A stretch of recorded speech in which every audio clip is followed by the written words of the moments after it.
Hey guys, welcome to Mystery Diagnosis. I noticed my sinuses hurt. They ached. And I had to breathe out of my mouth if I wanted to get air into my lungs. She's always had allergies. They would crop up in the middle of the summer. So I wasn't concerned, but at some point, Leanna started having more problems than she used to. The sinus pressure some days was so bad that my face ached across my nose, under my eyes, and to about my temples. I went to see my family doctor. The doctor did a very thorough exam and decided it was seasonal allergies. The relief is short-lived, and as the weeks go by, Leanna's excruciating sinus pain begins to wear her down. We noticed that she was running out of energy a lot quicker than she used to. She'd have to come home and take a 2-hour nap before we even ate dinner. Poor thing. I did not understand why. I just thought it's my age. Leanna struggles to get through the days as best she can. Then, one evening in September, she's suddenly grappling with an entirely new and horrifying problem. I was in the office by myself, and my vision started getting blurry. And then all at once, I could not see out of my left eye at all. My left eye just went blank and dark. That was It was very scary. I get this phone call from Leanna. Tom, I've got a problem. I've gone blind in my left eye. So I said, okay, let's call the doctor and get in there to see him as quickly as possible. We went to the doctor's office. When the ophthalmologist examined my eye, he turned to me, he goes, I can only be the bearer of bad news. It looks like the optic nerve and vessel are both dying. I'm not sure if you will ever regain your sight back. Told by Leanna's sudden blindness, the doctors order a CT scan, and the Joneses head home. And that was very stressful because we had no idea what the outcome was going to be.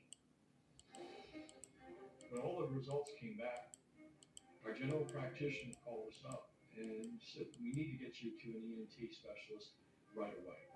Tom was a nervous wreck, but I was fine. I was just like, okay, we're going to find out what this is. We went in to see the ENT. He said, well, listen, I've got some bad news for you. He said, we have found a mass in your sinus. He described the size of the mass. I don't think it's cancer for some reason. Ball, but smaller than a tennis ball. It encompassed 95% of her sphenoid sinus. That's a lot. It was really scary. I had no idea what to think. I had never faced anything like this before.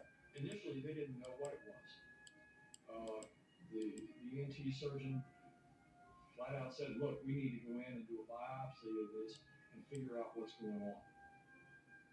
After undergoing a round of antibiotics to ward off any possible infections, Leanna endures the biopsy. The next 3 days are almost unbearable as she and Tom.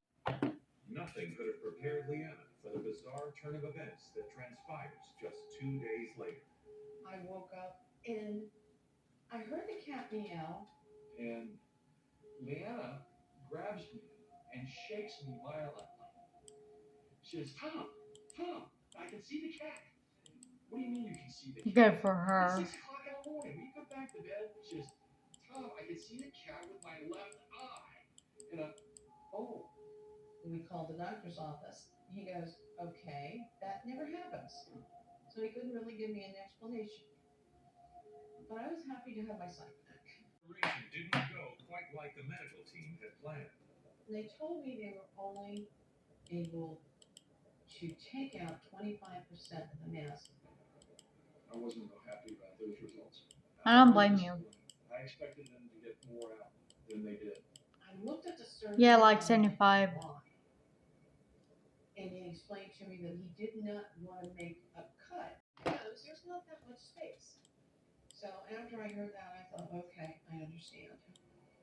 While the news is unnerving, the doctor assures Leanna there is a chance that radiation might shrink the remaining portion of the tumor. I just could not believe I went through all this horrible stuff to try to get rid of it. And they can't guarantee it's going to work. So we left that day, and I was beside myself. We got her home. We had the radiation scheduled for the following week. But halfway through the intense round of radiation, a bizarre incident makes the couple question everything they've been told. I was at home, and I felt like something was in my nose. So I pushed the side of my nose closed and blew as hard as I felt was pretty safe. And I heard this thump. I looked into the handkerchief, and there was a piece of tissue there. It was green and yellow and tan and black. I was, needless to say, terrified. Aspergillosis. This isn't right. We told the doctor that she was blowing it out. They didn't want to see it. They really sloughed it off. There was no conversation. So my immediate reaction is get it to the lab. Frustrated beyond belief, Tom takes the tissue sample straight to his own lab. And surprisingly, when he examines it under a microscope, there is evidence of a biotoxin, chemicals from biological organisms that are toxic. I started to freak. Didn't have a cancer. When I finally had a confirmation that this wasn't cancer, I was relieved. And I thought my husband was always right. Based on the testing, her diagnosis was aspergillosis. Aspergillosis is a rare disease caused by exposure to the toxic Aspergillus fungi. When a healthy individual inhales the Aspergillus fungi, the body's immune system fights off the toxins easily. But in patients like Leanna, for some unknown reason, there's no immune response to keep the fungi from multiplying out of control. Over time, they form a fungus ball. Fungus spore is breathed in, and it was localized deep in the sinuses, in a place where it could not be eradicated, and it started to grow. And as the ball started growing bigger and bigger, it reached a maximum size in that it couldn't grow anymore without. And when her office building is tested for fungi, the Aspergillus levels are off the charts. I couldn't believe it that something like that could happen because no one else in the building was sick. I was susceptible for it, and my body couldn't fight it. Now that they have identified the root of the problem, Dr. Shoemaker is anxious to begin an aggressive treatment plan. Leanna was treated for the fungus ball with fungus-killing pills and fungus-killing nose sprays. And after 15 minutes of taking it the first time, I felt really good. I felt an enormous difference. By March of the following year, there was no sign of any mass in her sinus at all. That's good. I couldn't believe it.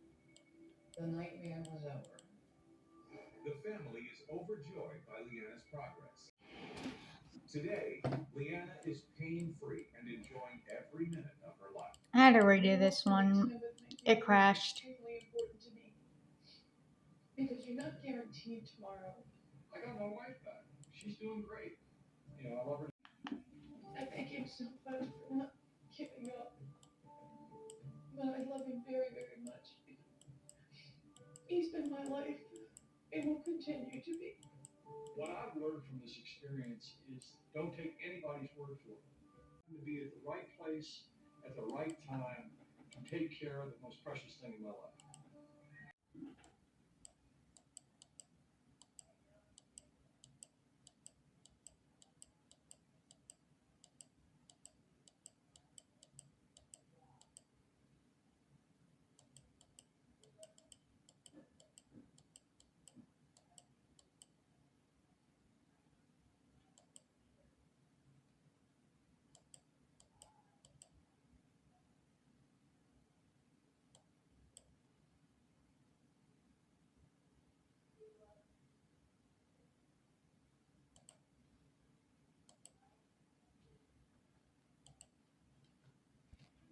Thank you for watching. I'll see you next time.